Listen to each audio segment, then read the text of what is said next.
इससे बड़ा सस्ता सौदा कोई हो नहीं सकता कि सब कुछ के बदले भगवान अपनी याद दे दे। याद से बड़ा सौदा क्या होगा। भगवान की याद में जो जीता है ना, उससे बड़ा दुनिया में कोई सुखी इंसान नहीं है। इतना न किसी धन में सुख है, न किसी व्यक्ति में, जितना भगवान की याद में सुख है। अभी हमें भगवान की याद हुई नहीं है, अभी तो बस आती है जाती है, आती है थोड़ी देर फिर चली जाती है। पर सोचो वो इतनी देर भी जो आती है ना, उसमें कितना आनंद दे जाती है भगवान की याद। एक पल के लिए भी अगर भगवान का स्मरण, नाम निकले मुंह से, कृष्ण बोले, आंख से आंसू निकले, हृदय से आवाज निकले, तो कितना आनंद दे जाती है। सोचो जो 24 घंटे इसी में उन्मत्त पड़े हैं, दिन रात भगवान के नाम में डूबे पड़े हैं, सोचो उनका क्या आनंद रहता होगा। कोई उनके पास कोई वस्तु वैभव नहीं हो, फिर भी कितने आनंद में भगवान के प्रेमी जन जीते हैं। तो भैया यहाँ 7 दिन की कथा का फल यही है। इस 7 दिन की कथा के बाद कई लोग को लगता है कि हमारा धंधा ने स्लो चल रहा था, कथा सुनी धंधा बढ़ गया, फल मिल गया भागवत जी का। बड़ी उल्टी समझ है हमारी। भागवत जी का ये फल नहीं है कि तुम्हारा धंधा स्लो चल रहा था वो एकदम फास्ट चलने लगा। भागवत जी की असली कृपा जानते हो कब है? जितना चला वो भी बंद करके ताला मार के वृंदावन चले जाओ, तब समझना कि अब ठाकुर जी ने दिल खोल के कृपा कर दी है। मैं तो कहती हूँ ना, अभी कल परसों आपसे बोला था, ये कन्हैया की कृपा बड़ी टेढ़ी है। जैसे खुद कन्हैया टेढ़ा, उसकी कृपा भी टेढ़ी। अर्जुन से कह रहे हरिष्य तद्धनम सनी, मैं अपने भक्त का धीरे धीरे सारा धन छीन लेता हूं। अर्जुन बोला राम राम राम, कैसे भगवान हो आप, धन छीन लेते हो अपने प्रेमी भक्तों का? बोले हाँ। तो अर्जुन ने कहा कोई बात नहीं, भक्त दोबारा कोशिश करके दोबारा कमा लेगा। भगवान ने कहा नहीं, वो जितनी कोशिश करेगा सब विफल कर दूंगा, जितनी वो कोशिश करेगा हर बार हार जाएगा। उसने कहा कोई बात नहीं, धनी तो गया है, कम से कम उसके पास अपने तो रहेंगे, अपने लोग तो रहेंगे।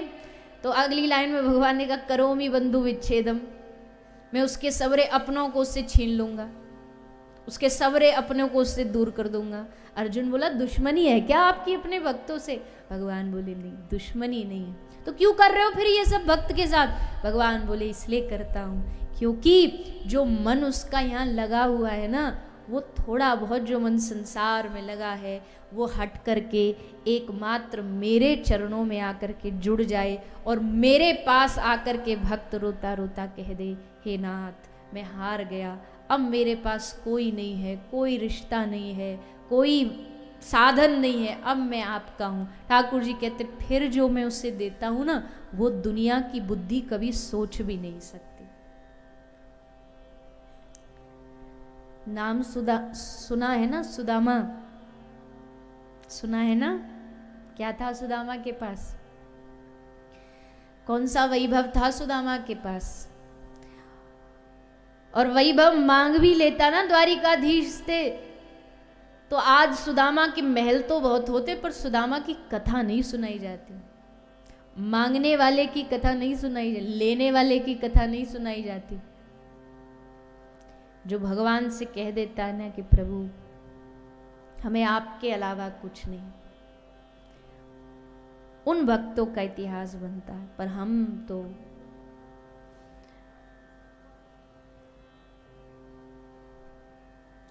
गुजराती तो वैसे भी धंधा करने में बड़े एक्सपर्ट हैं। कहीं चले जाओ वहीं अपना दो प्रजाति ऐसी है कि सबसे ज्यादा धंधे में दिमाग चलता है उनका। एक तो मारवाड़ी और एक गुजराती, और सबसे ज्यादा कथा कराने वाले भी यही है। सबसे ज्यादा कथा कराने, अब भगवान देखो ठाकुर जी धन देते हैं, बेचारे परिश्रम करके धन कमाते तो उसका अच्छा उपयोग भी करते हैं। अब गुजरातियों की सभा में बैठे हैं तो मुनाफे की बात तो करनी पड़ेगी। मुनाफा होगा सो भैया वहीं। ऐसे ही विनोद में सुनाती हूँ कि कोई गुजराती मृत्यु के बाद यमराज जी के पास गया। चित्रगुप्त जी ने कहा इसका हिसाब किताब बताओ, कितना इसका? बोले आधा इसका पुण्य है, आधा पाप है, तो कुछ दिन स्वर्ग कुछ दिन नरक दोनों में जाना पड़ेगा। तो यमराज जी ने पूछा बता तू स्वर्ग जाएगा कि नरक जाएगा? तो गुजराती बोला यमराज जी ना स्वर्ग जाऊंगा ना नरक जाऊंगा, दोनों के बीच में एक दुकान खुलवा दो, तो स्वर्ग वाले भी ले जाएं सामान और नरक वाले भी ले, हमारा धंधा बढ़िया चले। वहाँ यूएस अमेरिका वाले तो यहाँ बहुत सारे बैठे हैं ना, जहाँ जिस जगह जिस स्टेट में चले जाओ, कहीं चले जाओ, सारे मोटेल सब होटल सब गुजरातियों ने खरीद रखे। अंग्रेज तो बेचारे जा कर के वहाँ वॉशरूम इनसे साफ करवाते हैं। तो जी अब देखो थोड़ा सा आपकी बड़ाई भी तो करके जानी पड़ेगी ना, तभी तो अगली बार बुलाओगे। थोड़ा सा करना पड़ता है। नहीं ये सच्चाई है, ऐसे ही नहीं बोल रही मैं, ये तो हंसाने के लिए है। बाकी हमेशा लाभ की बात व्यक्ति करता ही है, उसे लाभ चाहिए होता है। इससे बड़े लाभ की बात क्या हो सकती है? भगवान के सामने जा कर के संसारिक चीज मांगने में लाभ नहीं है, क्योंकि देखो संसार की चीज जो है ना वो कभी किसी व्यक्ति को सुख नहीं दे पाती। अनुभव करके देखो, हमें कोई चीज की कमी खलती है कि ये चीज हमारे पास नहीं है, किसी भी चीज की कमी खले, कोई भी चीज ले लीजिए। अब ये सोचिए वो चीज किसके पास है, वो चीज अब जिसके पास है, अब उसको देखिए क्या वो सुखी है? अरे भैया उसका दुख तो तुमसे भी डबल है, पूरी रात रात भर उसको नींद नहीं आती, नींद की गोलियां खानी पड़ती हैं, गद्दा है हजारों हजारों रुपया का, आजकल लाखों लाखों रुपये के गद्दे आते हैं, एसी चल रहा है बढ़िया, सब कुछ है पर नींद नहीं है।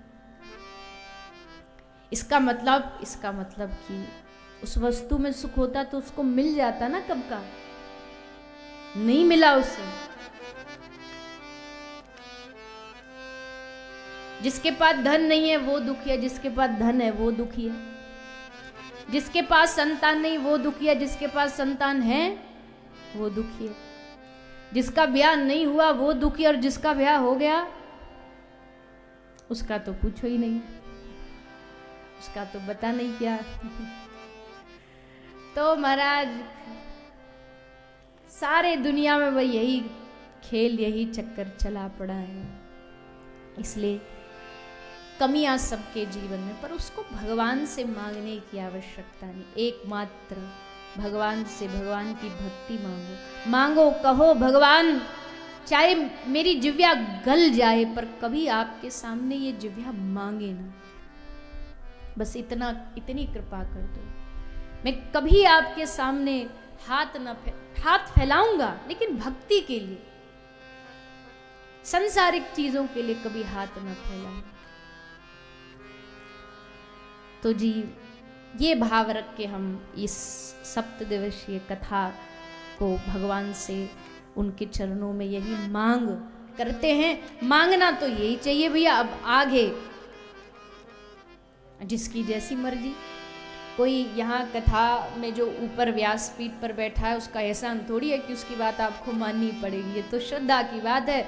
मानो न मानो खुशी आपकी, हम तो यात्री हैं, कल अपने घर जाएंगे। लेकिन हाँ, भागवत जी की बातों को मानने से बड़ा हृदय में आनंद होता है। तो चलिए, बातें तो बहुत है, चर्चाएं बहुत है, पर आज की और प्रसंग भी बहुत है, तो उस ओर हम प्रवेश करते हैं। आज हमारे ठाकुर जी वृंदावन मथुरा की यात्रा विराम करके अब इस गुजरात की धरती पर पहुंच चुके हैं, द्वारिकाधीश बन चुके हैं, राजाधिराज महाराज द्वारिकाधीश बन चुके हैं। और द्वारिका में विराजमान होकर के भगवान श्री कृष्ण का प्रथम विवाह होता है माता रुक्मिणी जी के साथ। कल आप सबने प्रसंग सुना कैसे भगवान ने रुक्मिणी जी के साथ हरण करके उनके साथ विवाह किया। रुक्मिणी जी को प्रथम एक बेटा हुआ प्रद्युम्न, श्री प्रद्युम्न महाराज को एक सम्रासुर नाम का दैत्य चुरा के ले गया, हरण करके अपहरण करके ले गया। बाद में श्री प्रद्युम्न महाराज ने जब बड़े हुए उसी दैत्य का उद्धार करके वापस अपनी द्वारिका आए। प्रद्युम्न महाराज के पुत्र श्री अनिरुद्ध जी का विवाह बाणासुर की पुत्री उषा के साथ हुआ। भगवान श्री कृष्ण के दूसरे विवाह की चर्चा आती है जामवंत महाराज। आप सबने नाम सुना होगा, राम जी की सेना में जो जामवंत जी थे, उन्हीं जामवंत महाराज की एक बेटी है, पुत्री है, जिनका नाम है जामवती जी। जामवती जी के साथ भगवान ने विवाह किया। सामंतक मणि, जो सत्राजित की मणि थी, उसको ला करके सत्राजित को दिया। सत्राजित ने अपनी पुत्री सत्यभामा जी का विवाह भगवान श्री कृष्ण से करा दिया।